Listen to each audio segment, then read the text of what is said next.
ہمارا آج کا موضوع خاص درود تنجینہ پر ہے، اور ہم آج کی یہ ویڈیو درود تنجینہ پر اس لیے بنا رہے ہیں کیونکہ درود تنجینہ میں روحانیت اور تصوف ہے، درود تنجینہ میں ولایت ہے، درود تنجینہ میں نور ہے، درود تنجینہ میں ہر مشکل، ہر حاجت، ہر آزمائش اور ہر مصیبت کا حل ہے، اور درود تنجینہ ڈپریشن، جادو و جنات کے مریضوں کے لیے بجلی سے زیادہ تیز اثر رکھنے والی دوا ہے، اور درود تنجینہ میں اللہ نے ہر بیماری کی شفا رکھی ہے۔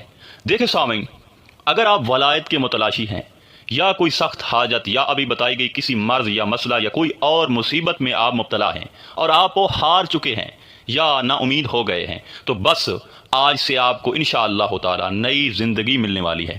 بس آپ وہ ٹینشن اور نا امیدی کو بالکل چھوڑ دیں اور اس ویڈیو کے ایک ایک لفظ کو مکمل توجہ اور دھیان سے سنیں۔ یہ نہ ہو اس ویڈیو کو تھوڑا سا دیکھ کے چھوڑ دیں، بلکہ آخر تک توجہ سے دیکھیں اور دوسروں تک بھی صدقہ جاریہ سمجھ کر شیئر کریں، تاکہ درود تنجینہ کے فیض اور برکت سے کوئی شخص محروم نہ رہے۔ اب بلا تاخیر موضوع کو آگے بڑھاتے ہیں۔ دیکھیں سامعین، کسی بھی درخت یا عمارت کے قائم رہنے میں سب سے اہم کردار اس کی بنیادوں کا ہوتا ہے، کیونکہ اگر بنیادیں مضبوط نہ ہوں یا کمزور ہو جائیں تو ان کا قدرتی و موسمی اثرات و آفات سے متاثر ہونے کے مواقع زیادہ ہوتے ہیں، اور کسی بھی لمحے تناور درخت اور شاندار عمارت زمین بوس ہو سکتے ہیں۔ دیکھیں سامعین، اللہ تبارک و تعالی نے انسان کو مختلف تعلقات میں پرویا ہے، والدین و اولاد کا تعلق، رشتہ داروں سے تعلق، زوجین کا تعلق، استاد اور شاگرد کا تعلق وغیرہ، مگر ان میں سب سے اوپر ہمارا اللہ پاک اور اس کے رسول سے تعلق ہے۔ اگر غور کیا جائے تو ان تمام تعلقات میں سب سے الگ تعلق رسول اللہ صلی اللہ علیہ وآلہ وسلم سے ہمارا تعلق ہے، کیونکہ یہ وہ ہستی ہے جو بیک وقت انسانوں اور رب پاک سے تعلق رکھتی ہے۔ دراصل یہی وہ بابرکت شخصیت ہے جو بندوں کو ان کے رب سے ملاتی ہے۔ اگر اس ہستی سے اپنا تعلق مضبوط کر لیا جائے تو امید واسق ہے کہ دنیا اور آخرت کی عزت اور سرخروئی مقدر ہو۔ چنانچہ حضور نبی کریم صلی اللہ علیہ وآلہ وسلم سے تعلق اگر مضبوط نہ ہو تو انسان اسی درخت کی مانند ہے جس کی جڑ کمزور ہے اور کبھی بھی آندھی طوفان سے وہ گر سکتا ہے۔ دراصل ہمارے ساتھ بھی معاملہ کمزور عمارت اور کمزور درخت کی طرح ہو چکا ہے، جس کی وجہ سے آج ہم طرح طرح کے مصائب، مصیبتیں، عذاب، بیماریاں، حاجات، آزمائش، اللہ اور اس کے رسول سے دوری اور دیگر مسائل کا شکار ہو چکے ہیں۔ حتیٰ کہ ہمارے اندر تو وہ خزانہ تھا کہ ہم مٹی کو سونا بنا سکتے تھے، ہماری آنکھ میں وہ قوت تھی کہ اگر جنگل کے شیر کی طرف دیکھتے تو اس کا کلیجہ اندر سے باہر آ جاتا، ہمارے پاس وہ جلال تھا کہ اگر سمندر کو کہتے کہ ہمیں راستہ دو تو سمندر ہمیں راستہ دے دیتا تھا، اور یہ جادو، جنات، تویز کا اثر تو دور، جو ہم پر ایسا کچھ کرنے کی کوشش کرتا تو سب کچھ الٹا اسی پر پڑ جاتا تھا۔ مگر آج کیا ہو رہا ہے کہ ایک اشرف المخلوقات انسان جادو اور جن سے ڈر کر بھاگا ہوا ہے، بیماریوں، مصیبتوں، ڈپریشن اور دیگر مسائل سے بھاگ کر خودکشی کرنے پر آمادہ ہو گیا ہے۔ اس کی وجہ کیا ہے؟ تو جناب اس کی وجہ غفلت، سستی اور درود تنجینہ سے دوری ہے۔ آج کے نوجوان کو دنیاوی ہر چیز کا علم ہے، ٹک ٹاک چلانا، ٹک ٹاک پر ویڈیو بنانا اور دیگر ہر نقصان دہ چیز اور فحاشی وغیرہ کا مواد وہ بخوبی جانتا ہے، مگر میں بڑے وثوق کے ساتھ کہہ رہا ہوں کہ شاید اس نوجوان نے درود تنجینہ کا نام تک نہیں سنا ہوگا۔ اللہ تعالیٰ ارشاد فرماتا ہے، جس کا مفہوم کچھ اس طرح ہے کہ جو ہمارے ذکر سے منہ موڑ لیتا ہے تو ہم اسے ذلیل کر دیتے ہیں اور اس پر شیاطین مسلط کر دیتے ہیں۔ دیکھیں یہاں اللہ تعالیٰ نے ہم کا لفظ استعمال کیا ہے، اور ہم جمع کے لیے ہے، نہ کہ واحد، یعنی اپنا اور اپنے محبوب کا ذکر۔ تو جناب یہ سارا غفلت اور گناہوں کا نتیجہ ہے جو آج ہم بھگت رہے ہیں، اور بعض اوقات کسی کے گناہ بھی ہمارے گلے پڑ جاتے ہیں۔ بات کو سمجھیے گا، کچھ گناہ آج سے صدیوں پہلے ہمارے دادوں پردادوں سے ہوتے ہیں، مگر وہ بھی ہمارا تعاقب کر رہے ہوتے ہیں اور آنے والی نسل کے گلے پڑ جاتے ہیں۔ مگر پریشان ہونے کی ضرورت نہیں ہے، جب تک سانس چل رہے ہیں ہم بہت کچھ کر سکتے ہیں اور اپنی زندگی جنت بنا سکتے ہیں، اور ہمارے پاس آج ایک سنہری موقع درود تنجینہ کی شکل میں ہے، جس سے آپ تمام مسائل کا حل پا سکتے ہیں اور ساتھ مقام ولایت تک بھی پہنچ سکتے ہیں۔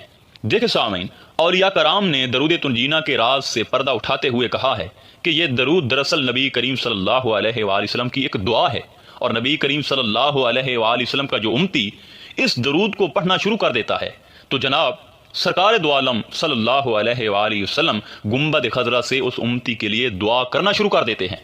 دیکھیں دعا کرنے والے نبی کریم صلی اللہ علیہ وآلہ وسلم ہوں اور قبول نہ ہو، یہ کبھی ہو بھی نہیں سکتا، یہ تو ناممکن ہے۔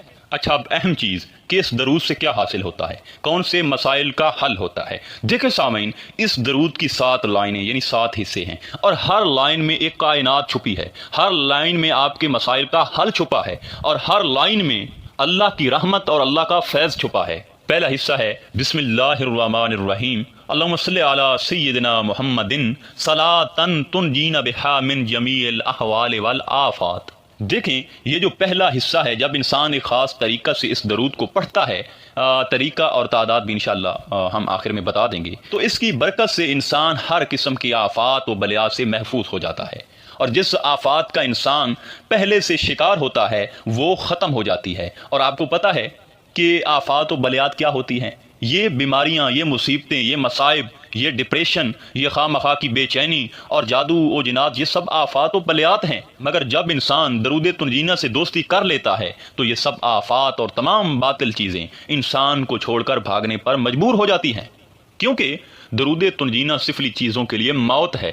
دیکھیں، اگر آپ کسی ایسی مرض میں مبتلا ہیں جس کا کوئی علاج نہیں ہو رہا، یا وہ مرض پرانی ہے، یا آپ ڈپریشن کی گولیاں کھا کھا کے تھک گئے ہیں، یا کوئی سفلی پرانے جادو کا مسئلہ ہے، تو بس ایک بار درود تنجینا سے دل لگا کر دیکھ لیں۔ آپ لوگ مجھے دعائیں دیں گے، یقین جانیں کہ میرا ایمان اور یقین ہے کہ اگر کوئی شخص درود تنجینا کو پڑھتا ہے تو پرانے مسائل تو ختم ہونے ہی ہیں، مگر یہ درود مستقبل کی بھی حفاظت کرتا ہے۔ دیکھیں، اگر کوئی شخص درود تنجینا کو باقاعدگی کے ساتھ پڑھتا ہے اور اس کی اس درود سے دوستی ہو گئی ہے، تو بے شک پاک و ہند کے سب عاملین اور جادوگر مل کر بھی انشاءاللہ تعالی اس شخص پر جادو کا وار نہیں کر سکیں گے، بلکہ خود ذلیل ہوں گے، اور درود تنجینا والے پہ کچھ اثر نہیں ہوگا، کیونکہ اس درود میں وہ قوت ہے، وہ طاقت ہے جس کو لفظوں میں بیان کرنا مجھ جیسے نااہل اور کمزور کے بس کی بات ہی نہیں۔ آگے اس کا دوسرا حصہ وَتَقْضِي لَنَا بِهَا جَمِيعَ الْحَاجَاتِ۔ سامعین محترم، یہ لائن ہر قسم کی حاجات کے لیے اکثیر مانی جاتی ہے، چاہے آپ کی حاجت اللہ کو پانے کی ہے،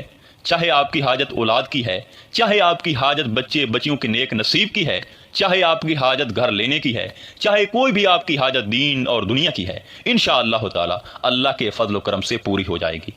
اس کے بعد تیسرا حصہ وَتُطَهِّرُنَا بِهَا مِنَ السَّيِّئَاتِ۔ دیکھیں سامعین، درود تنجینا کی اس لائن میں ہر وہ گناہ جو ہم سے سرزد ہوا، چاہے وہ ظاہری گناہ تھا یا باطنی، اس میں اس کی معافی ہے۔ دراصل انسان سے خدا کی دوری اور مسائل بھی گناہوں کی وجہ سے ہیں، مگر جب انسان درود تنجینا پڑھتے پڑھتے بار بار اس لائن پر آتا ہے تو اس کے سب گناہ معاف کر دیے جاتے ہیں، جس سے انسان پر ذلت کا دروازہ بند ہو کر خیر اور برکت کا دروازہ کھل جاتا ہے۔ اس کے بعد چوتھا حصہ وَتَرْفَعُنَا بِهَا عِندَكَ أَعْلَى الدَّرَجَاتِ۔ دیکھیں سامعین، یہ حصہ بہت ہی اہم ہے کیونکہ اس میں ولایت کا راز ہے۔ دیکھیں، انسان جب درود تنجینا کثرت سے پڑھتے ہوئے اس لائن پر آتا ہے تو اس کے قلب پر 5 قسم کے انعام ہوتے ہیں جن کا تعلق ولایت سے ہے۔ پہلا انعام تزکیہ ہے، اس سے جو قلب پر عموماً حرص مال و لالچ، جھوٹ، منافقت کا زنگار ہوتا ہے وہ اتر جاتا ہے۔ دوسرا انعام تصفیہ ہے، اس سے قلب پر جو غیر محرم کی محبت کا غبار ہوتا ہے وہ دھل جاتا ہے، اور یہاں پہنچ کر قلب پاک اور صاف ہو جاتا ہے۔ دیکھیں، تیسرا انعام ہے تخلیہ، اس سے دل اللہ کی خلوت گاہ بن جاتا ہے اور قلب مخلوق سے مکمل طور پر باغی ہو جاتا ہے۔ جبکہ چوتھا انعام تجلیہ ہے۔ دیکھیں، تجلیہ سے اللہ رب العزت کی بارگاہ سے قلب پر عالم غیب سے تجلیات وارد ہونا شروع ہو جاتی ہیں۔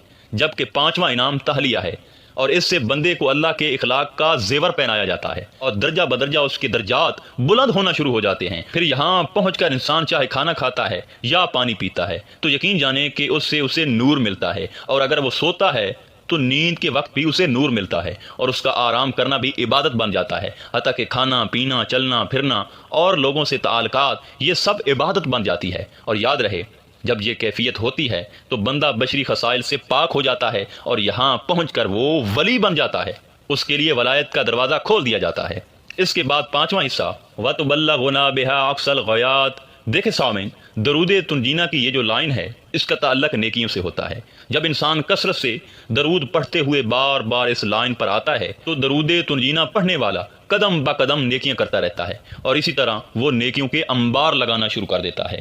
اس کے بعد چھٹا حصہ من جمیع الخیرات۔ دیکھیں سامعین، انسان یہاں پہنچ کر نیکیوں کی اور ہر نیک عمل کی انتہا کر دیتا ہے، جس سے وہ رحمت خداوندی کی توجہ کا مرکز بن جاتا ہے۔ اس کے بعد ساتواں فی الحیات و بعد الممات انک علی کل شیء قدیر۔ دیکھیں سامعین، یہ جو درود تنجینا کی آخری لائن ہے اس کا تعلق عالم ناسوت یعنی یہ دنیا اور عالم برزخ یعنی موت کے بعد قبر اور حشر سے ہے۔ یعنی اس کو پڑھنے والا ان تینوں میدان میں کامیاب ہوتا ہے، اسے نہ کوئی یہاں غم اور پریشانی ہوتی ہے، اور نہ قبر میں اس کے ساتھ کوئی مسئلہ پیدا ہوتا ہے، اور نہ حشر میں وہ شرمسار ہوتا ہے۔ اب باتیں ہیں کہ اس درود تنجینہ کو ہم نے کس ترتیب سے پڑھنا ہے اور اس کا کیا طریقہ کار ہے۔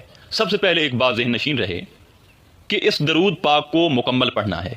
اس کے بعد ایک ایسی جگہ منتخب کر لینی ہے جہاں کوئی شور و غل نہ ہو، آپ کو کوئی ڈسٹرب کرنے والا نہ ہو، باوضو اور ادب کے ساتھ پڑھنا ہے، اور درود تنجینہ کے ایک ایک لفظ کو الگ الگ کر کے پڑھنا ہے، اور کوشش کرنی ہے کہ دوران پڑھائی آپ سے کوئی گناہ سرزد نہ ہو، کیونکہ اس سے تاثیر میں کمی آ جاتی ہے۔ باقی پڑھائی کے دوران کسی پریشانی یا حاجات یا ولایت کا تصور نہیں رکھنا، کیونکہ اس میں بھی تاثیر کی کمی کا خدشہ ہوتا ہے۔ باقی آپ کے ساتھ جو بھی مسئلہ ہے، چاہے آپ پر جادو جنات کا مسئلہ ہے، چاہے آپ ڈپریشن کا شکار ہیں، چاہے آپ کسی اور بیماری کا شکار ہیں، وہ اللہ تعالیٰ بخوبی جانتا ہے۔ اور دوسرا، اس درود میں سب کچھ تو ہے، اور آپ کو بتا بھی دیا ہے کہ اس میں کتنی طاقت ہے، لہذا تصور میں مسائل یا حاجات نہیں رکھنی، بلکہ تصور میں گنبد خضرا رکھنا ہے اور اسی کو سوچنا ہے۔ ہاں، مگر آخر میں اللہ رب العزت سے نبی کریم صلی اللہ علیہ وآلہ وسلم کے صدقے اور وسیلہ سے عاجزی اور انکساری سے دعا کرنی ہے۔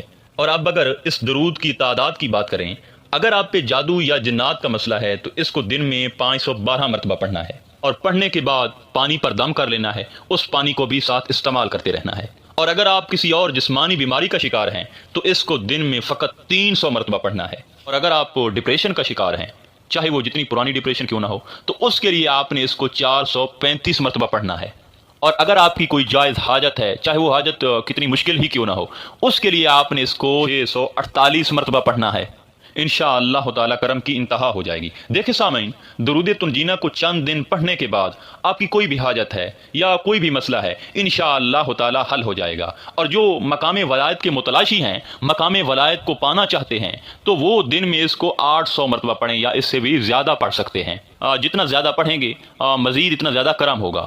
اور جو مقام ولایت کے متلاشی ہیں وہ دنوں میں نہیں بلکہ لمبے عرصے تک اس کو جاری رکھیں۔ ویسے آپ سب سننے والے میرے آپ سب عزیز ہو، اگر آپ میرا مشورہ مانیں تو اس درود کو اپنی زندگی کا حصہ بنا لیں۔ یقین جانیں کہ اس سے آپ پر وہ کرم ہوگا کہ دنیا رشک کرے گی۔ اب آپ سب لوگوں سے اجازت چاہیں گے، اور آخر میں دعا ہے کہ اللہ تعالی ہم سب کو درود تنجینہ کثرت، توجہ اور عمر بھر پڑھنے کی توفیق عطا فرمائے، اور اس درود کی برکت اور فیض سے اللہ تعالی ہم سب کو مالا مال فرمائے۔ انشاءاللہ تعالی ملتے ہیں ایک نئے موضوع میں، تب تک اللہ نگہبان۔